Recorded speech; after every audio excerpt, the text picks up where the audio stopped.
This is All India Radio. नमस्कार।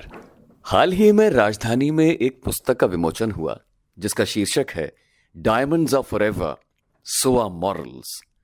Hero के कालजयी स्थायित्व के गुण को नैतिक मूल्यों के सतत महत्व की उपमा देना अपने आप में नई उत्सुकता जगाती है। कवर पेज पर सह रचनाकारों की सूची में डॉक्टर एपीजे अब्दुल कलाम की सुप्रसिद्ध किताबों के सहलेखक, देश के मिसाइल वैज्ञानिक प्रोफेसर अरुण तिवारी और शिक्षाविद कमलेश याज्ञिक का नाम देखा तो उत्कंठा और बढ़ी।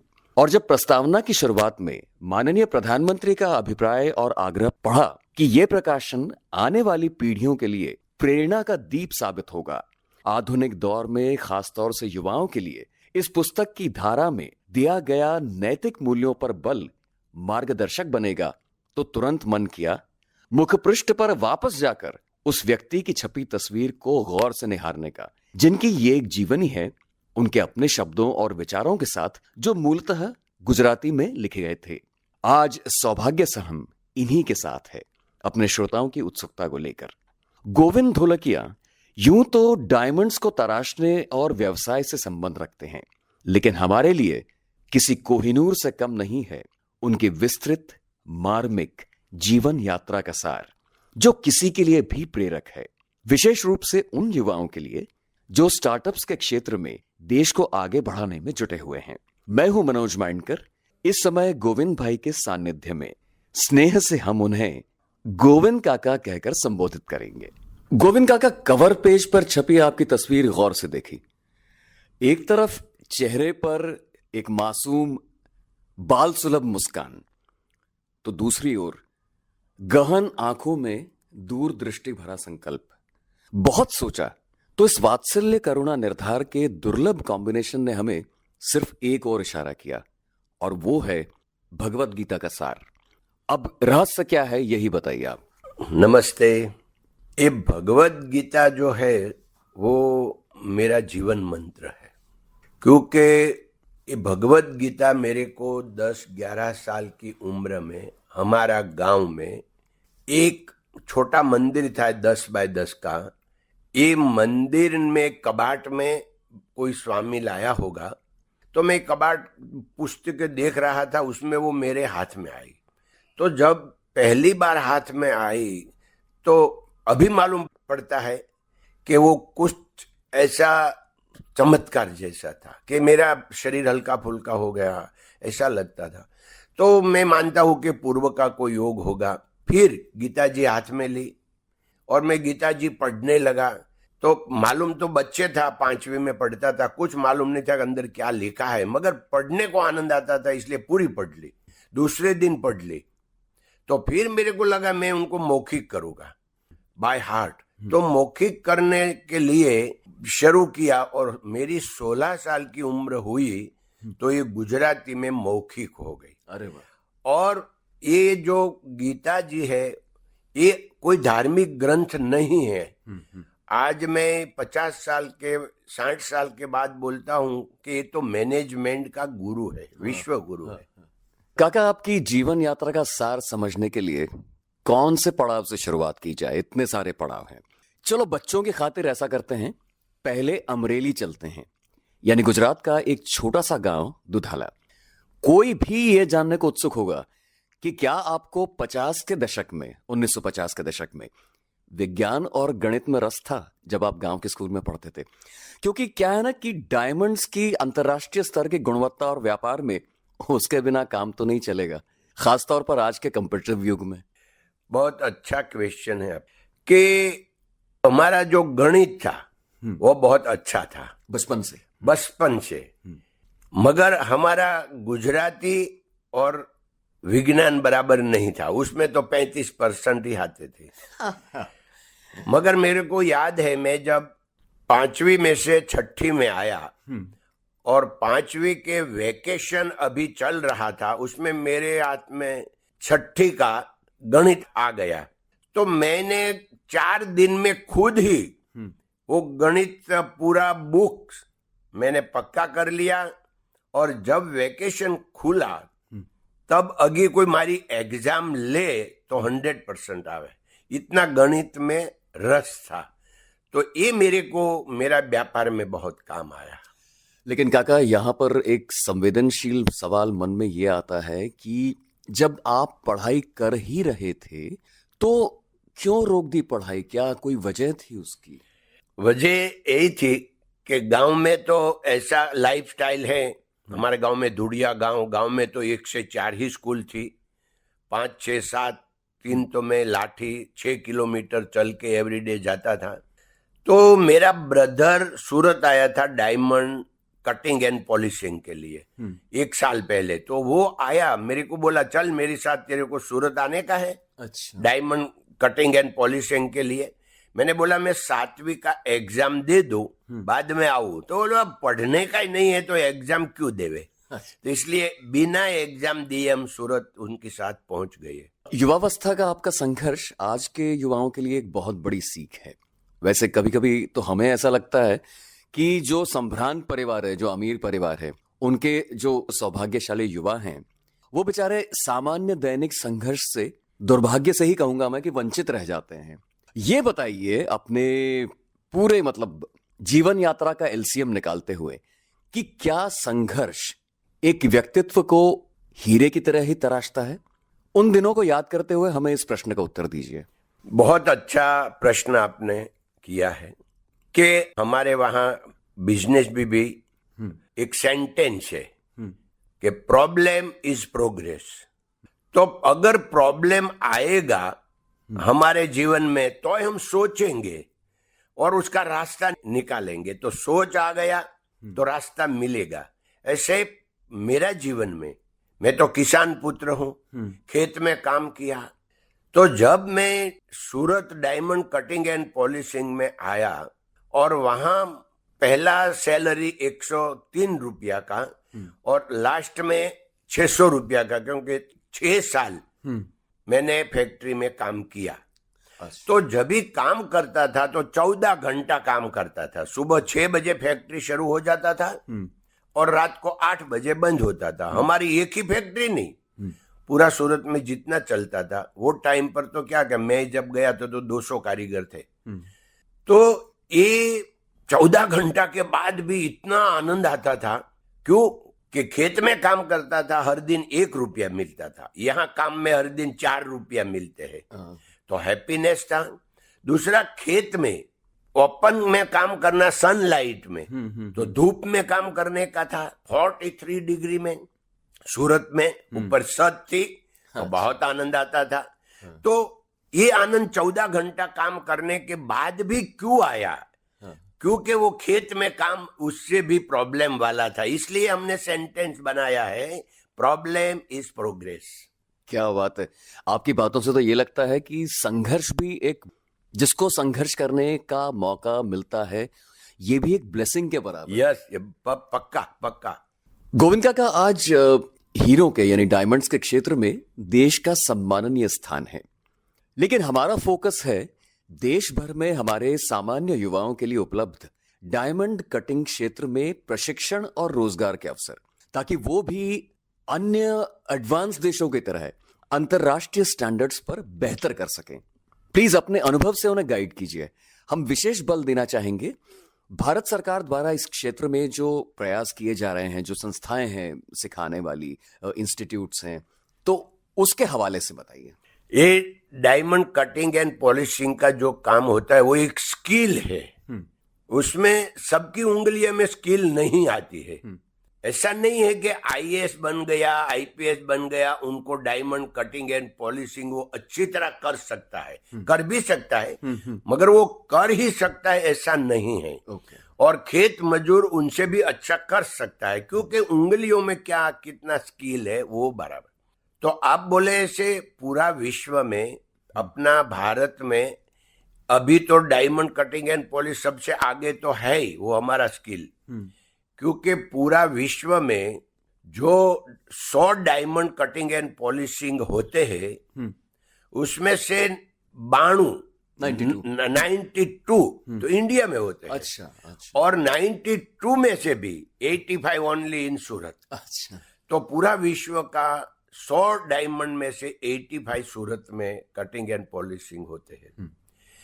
तो क्यों कि डायमंड कटिंग एंड पॉलिशिंग वो तो व्हाइट कॉलर जॉब ही है, क्योंकि ऐसे अंदर रूम में ठंडा आराम से बैठने का, मगर मेहनत माइंड का और पूरा दिन बैठने का ये थोड़ा काम है ना, वो एकदम पेशेंस वाला है। और वो ज्यादा करके काम आज तक किसान लोग ही करते हैं। अरे अच्छा, ये जो पूरा डायमंड है near to 1 million today in diamond business, उसमें से ज्यादा करके सब किसान पुत्र ही है। क्यों कि उसका मेहनत का काम है, तो ये किसान ने बहुत मेहनत किया हो कि वो कर सकते हैं, उनकी जीन्स में होता है। हाँ, उनका जीन्स में होता है। तो डायमंड कटिंग एंड पॉलिशिंग में चाहे गुजरात का है, महाराष्ट्र का है, राजस्थान का है, यूपी का है, उड़ीसा है, बिहार है, सब लोग है, मगर ये सब किसान पुत्र ज्यादा करके है। तो प्रशिक्षण का जो मैंने कहा कि स्तर कैसा है देश में? नहीं, अभी पहले से बहुत अच्छा है। हम लोग जब 50 साल पहले डायमंड कटिंग एंड पॉलिशिंग करते थे, तभी जो पढ़ा लिखा था उससे आज 3 गुना हो गया है। बहुत अच्छा, वो आज कॉलेजियन भी हो गया है। तो एकदम जो स्तर है वो एजुकेशन का ऊपर जा रहा है, वो अच्छी बात है। मगर मैं ये बात अभी यहाँ एक खाली पॉइंट एक्स्ट्रा ऐड करता हूँ कि अगर कर दिया तो ऐसे मत समझिए कि एजुकेशन हो गया तो हमारी लाइफ बन गई, क्योंकि काम तो हमको ही करना पड़ेगा, एजुकेशन है या नहीं है। तो अकेला एजुकेशन कुछ नहीं कर सकते, साथ में स्किल होना बहुत जरूरी है और मेहनत बहुत जरूरी है। ओके, बहुत अच्छे से बताया आपने। इसी बात से एक और प्रश्न मन में निकलता है। देखिए, डायमंड्स को समझना एक साधारण व्यक्ति के लिए कठिन विषय है। अब इन्हें तराशने में स्किल की तो बात हो गई, लेकिन अब जो मॉडर्न टेक्निक्स हैं उसके लिहाज से अगर देखते हैं तो इनके तराशने में कितनी तकनीक है और कितनी कला। अब मैंने कोई नई मशीन खरीद ली और मैं जी बहुत बढ़िया कटर बन गया, क्या ऐसा हो सकता है? ऊपर से हम देखते हैं कि कृत्रिम हीरों की जो बाजार में बहुतायत बढ़ रही है, जर्कन है या अलग अलग तरह के और भी होते होंगे। एक सामान्य उपभोक्ता, एक सामान्य कस्टमर को कुछ ऐसी बहुमूल्य टिप्स दीजिए ताकि वो सतर्क रह सके, खासतौर से त्योहारों के सीजन में लोग खरीदते हैं अपनी अपनी क्षमता अनुसार। सबसे पहले तो ये डायमंड कटिंग एंड पॉलिशिंग में जो टेक्नोलॉजी है उनकी बात करेंगे। चाहे डायमंड का क्षेत्र है, चाहे कोई भी है, जो न्यू टेक्नोलॉजी है उसको तो यूज करना बहुत हितावह है, क्योंकि सबसे पहले जो यूज करते हैं टेक्नोलॉजी का वो प्रॉफिटेबल है। बाद में तो ये बिजनेस में टिकने के लिए करना ही पड़ेगा। तो ये हम सबसे आगे रहते हैं टेक्नोलॉजी में, तो उसका फायदा जरूर मिलते हैं। तो टेक्नोलॉजी मस्ट बी इम्पोर्टेंट, मगर मैं उसमें ऐड ही करना चाहता हूं, अकेली टेक्नोलॉजी कुछ नहीं करेगी। अच्छा, क्योंकि टेक्नोलॉजी है, चलाता कौन है? मानस। तो कोई भी मशीन है बहुत अच्छा है, मगर आज जो मशीन है वो कल थोड़ा डाउन जाएगा, day to day machine down जाएगा, और मानस की जो एजुकेशन है, जो उसका अनुभव है, वो डे टू डे अप जाएगा। बिल्कुल, क्या तो उसके मानस की बहुत संभाल जरूरी है। तो महत्ता सब लोग टेक्नोलॉजी के बाद टेक्नोलॉजी को दे देते हैं, मगर टेक्नोलॉजी चलाने वाले का ज्यादा महत्व देना चाहिए। अच्छा, ये बात।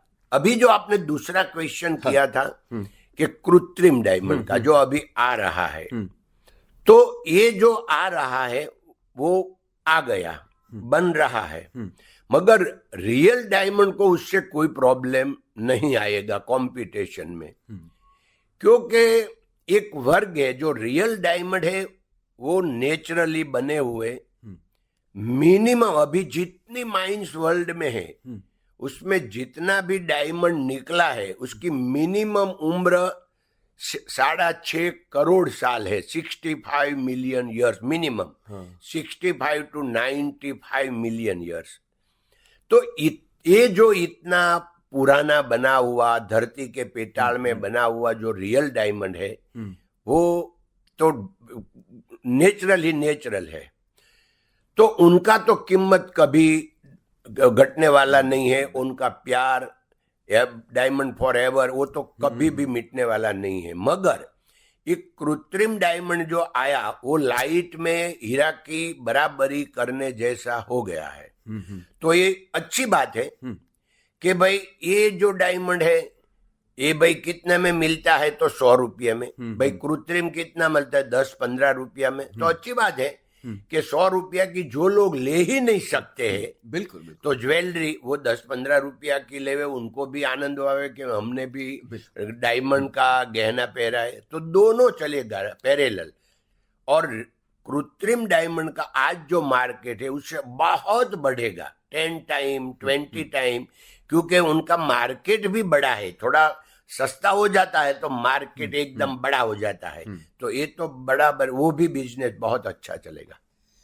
काका, एक महत्वपूर्ण प्रश्न यहाँ पर जहन में आता है, संकोच के साथ ही थोड़ा पूछ ही लेते हैं आपसे कि जब आप IIM और IIT जैसी देश की शीर्षस्थ संस्थाओं में आमंत्रित किए जाते हैं लेक्चर्स के लिए, तो आपकी मनस्थिति कैसी होती है?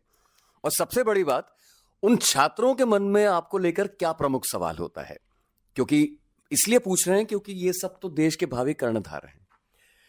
बहुत अच्छा क्वेश्चन है। देखो, इस सृष्टि में कर्तु, अकर्तु और अन्यथा कर्तु ईश्वर है। तो ऐसे माना जाए, एजुकेशन को ही माना जाए, तो मेरे को लोग क्यों सुने और मेरे को सुनने के लिए क्यों बुलावे, बोलने के लिए? मगर अनुभव, एक्सपीरियंस, ये सबसे बड़ा बहुत महत्व का पार्ट है। तो मेरे पास एजुकेशन नहीं है, मगर अनुभव का बड़ा भाग है। क्योंकि मेरा जीवन में मैं खेत में रहा, 11 साल तक मेरा पैर ने चप्पल भी नहीं देखा। मेरे को खेत में से 2 बार बिच्छू भी काटे। और ऐसा हमारा जो जीवन एकदम आदिवासी जीवन है वो भी हमने जिया।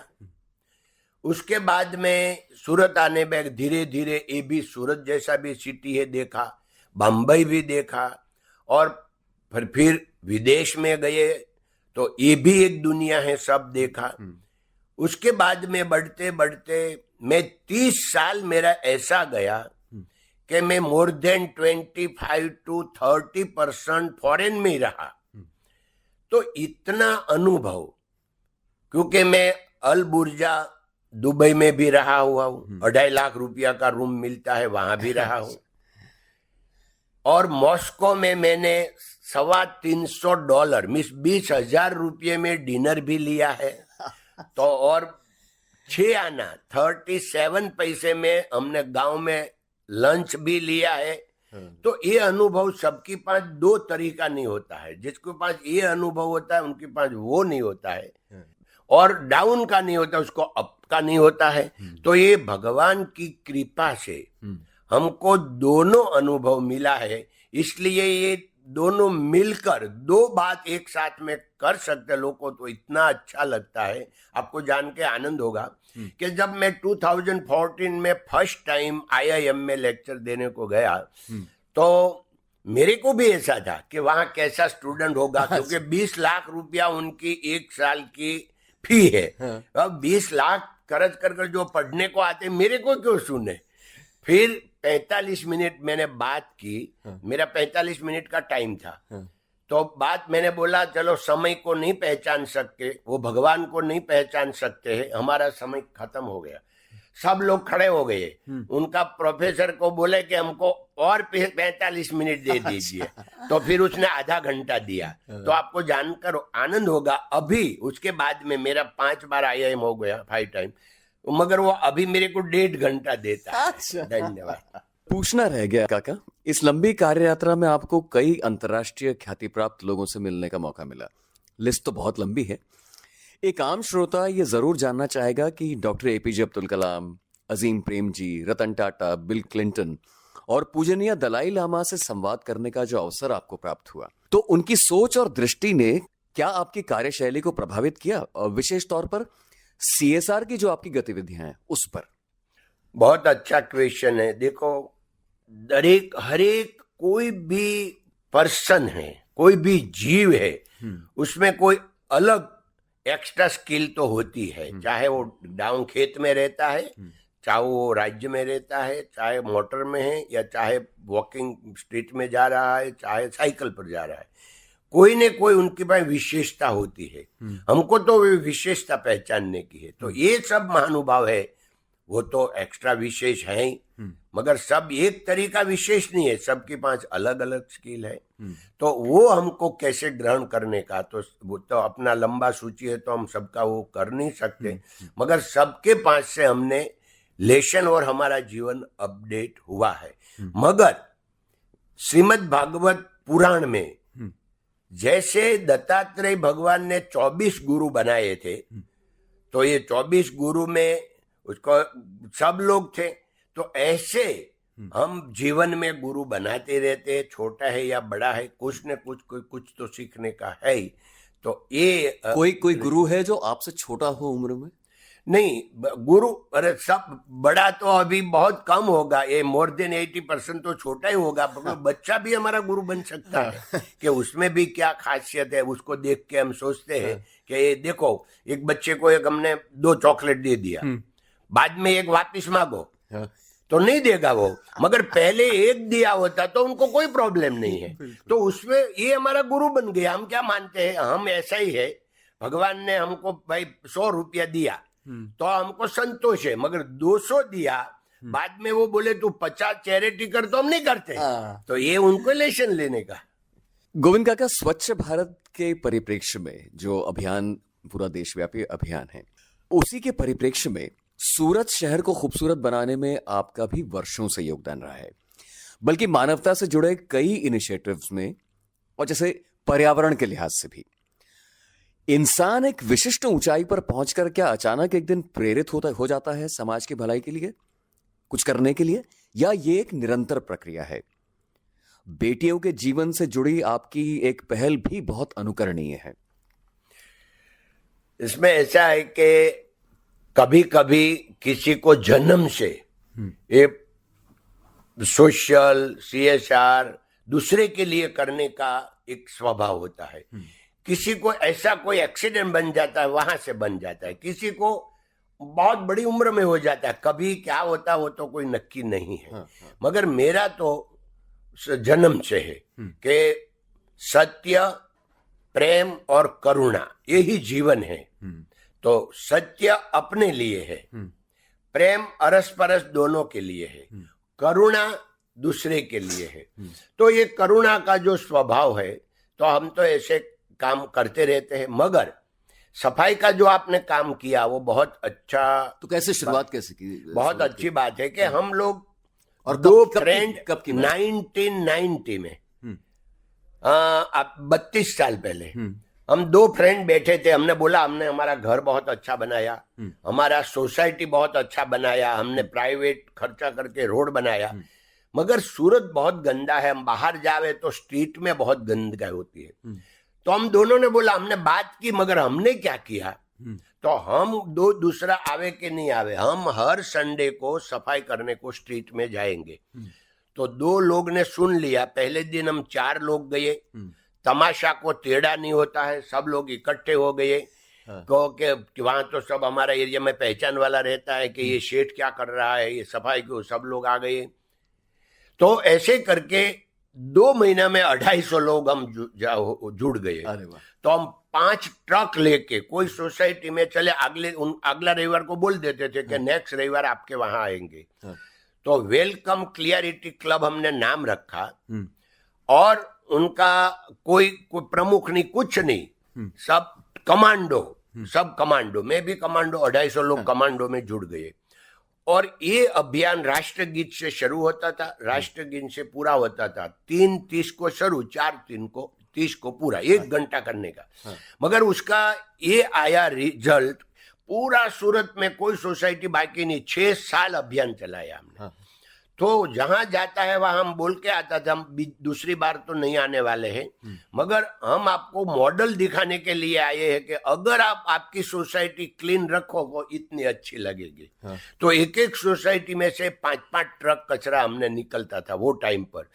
आज देखो उसका 6 साल के बाद SR राव साहब आया सूरत म्यूनिसिपालिटी कॉर्पोरेशन में, उसने ऐसा क्लीन बना दिया। हमारा अभियान, हम मानते हैं हमारा तब से वो आए और आज सूरत पूरा क्लीन एंड ग्रीन है, मगर क्लीनेस में पूरा इंडिया में उसका पहला दूसरा और तीसरा नंबर 25 साल से मिलता है। लास्ट टाइम दूसरा नंबर आया पूरा इंडिया में। तो ये भगवान की दिया फल है। बहुत बढ़िया, आपने सूरत जैसे शहर को खूबसूरत बनाने में एक बहुत अच्छी पहल की। चलते चलते एक और आपका जो इनिशिएटिव है, बेटी बचाओ बेटी पढ़ाओ के परिप्रेक्ष्य में देखूं, अगर बालिका भ्रूण हत्या की रोकथाम की दिशा में भी आपका कुछ काम है। या हम लोग सब मिलके हमारा पाटीदार समाज में समस्त पाटीदार समाज बनाया था। ये बनाया था हमने 2000 में। तो सोचा कि हम बेटी बचाओ के लिए क्या करेंगे। तो हमने सूरत में एक बड़ा प्रोग्राम किया।